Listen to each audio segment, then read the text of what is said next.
We continue live right here, Pittsburgh CW. Bob Pompeani and Paul Zeise with you tonight at 412-575-2600. You can also tweet at KDPomp at Paul Zeise, and we'll get right to it. And we have Marilyn in Munhall who joins us first, line one. Hey, Marilyn, how are you? I'm fine. Thanks for taking my call. I wondered what you think the difference Chris Letang makes in the playoffs by his absence tonight and by his absence in last year's playoffs. Well, he came back tonight, Marilyn, but I will tell you this. You know, Chris is a high-leverage player, but he's also a very risk-reward kind of player. And when he's on his game, he's really good. And he knows when to pinch in, keep plays alive, distributes the puck, gets a lot of points. But when he can be bad, and I thought there were instances tonight where he couldn't get the puck out of the zone when he absolutely had chances to do it, Paul, and they resulted in goals. Exactly, and that's what we've seen all season, right? I mean, there were times we saw Chris Letang that we know, and there was probably too much of this season where we saw some of the bad in him and he not being able to overcome that. So he's got to play better than he's played all season long. When he plays well, this is a completely different team. Yeah, interesting dynamic that was going on today before. That's Clint Hurdle and Joe Madden got into it a little bit.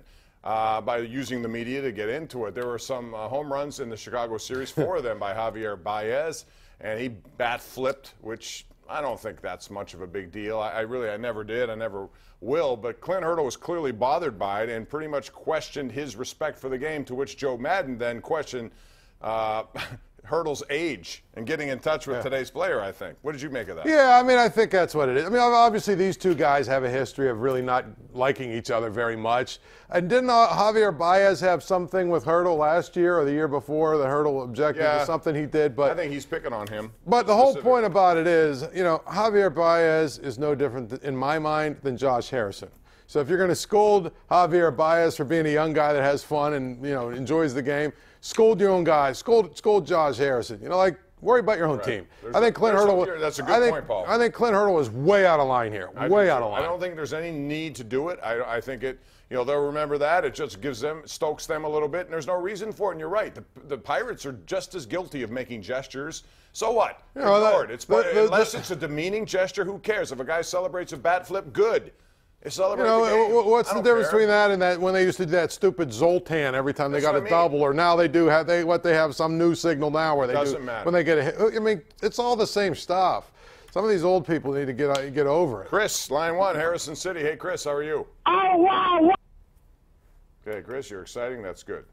Well, let's talk more about the game here tonight. The fact that the Penguins are in a situation where they had opportunities. The power play is a little concerning after 2 games, and specifically the first unit of the power play, Paul. The second unit had a nice goal the other night. Derek Brassard set up, who was it, Jake Gensel, on a pass from Connor Sherry. Sherry, by the way, got benched tonight, it looked like, in favor of Zach Aston Reese.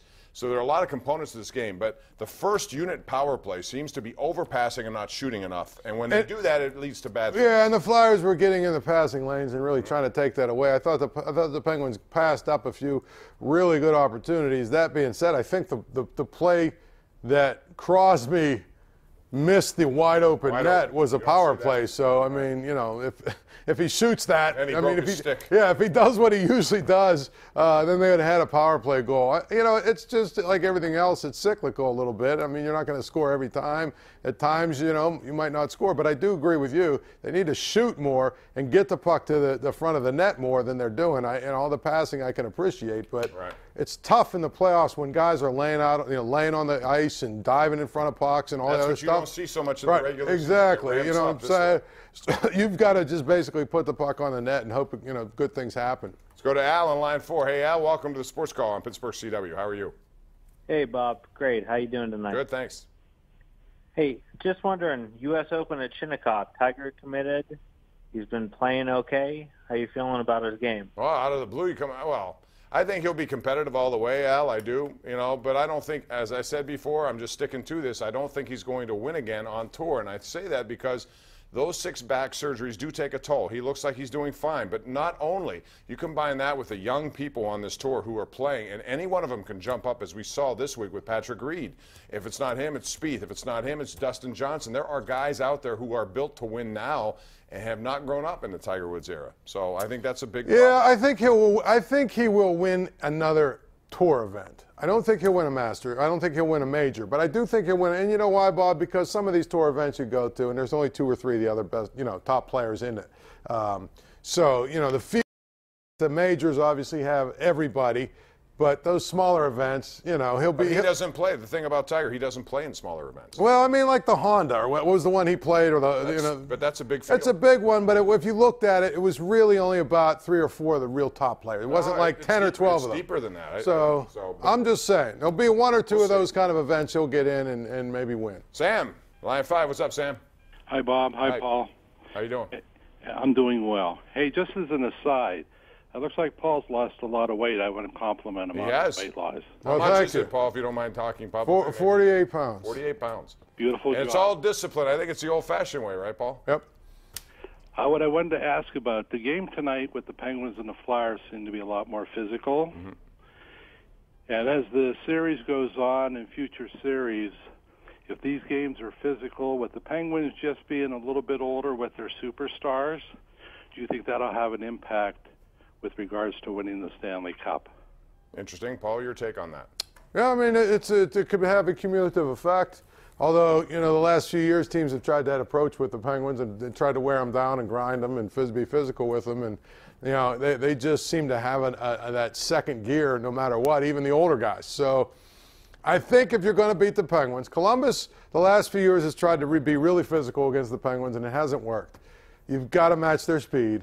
Right. And you've got to be able to withstand when they are flying around and they're putting a bunch of pucks on the net. You got to be able to withstand those flurries. And tonight, you know what? The Flyers were able to do that. They were able to not give in and give up those 3 or 4 goals in like 6 minutes that you see the Penguins do sometimes. And the Penguins are capable of striking quickly that way. Right. We'll see it. And that's why even though, with 5 minutes left in the game is 4-1, you're like, this ain't over. They get a goal, it's 4-2, and now all of a sudden, Philadelphia goes into a prevent-defense mode, and we'll see what happens. By the way,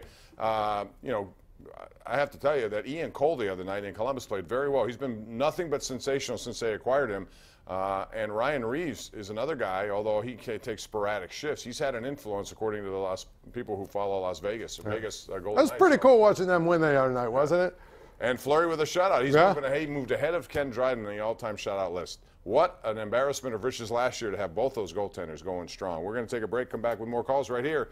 It is the Nightly Sports Call, Pittsburgh CW, 7 nights a week. We'll be right back.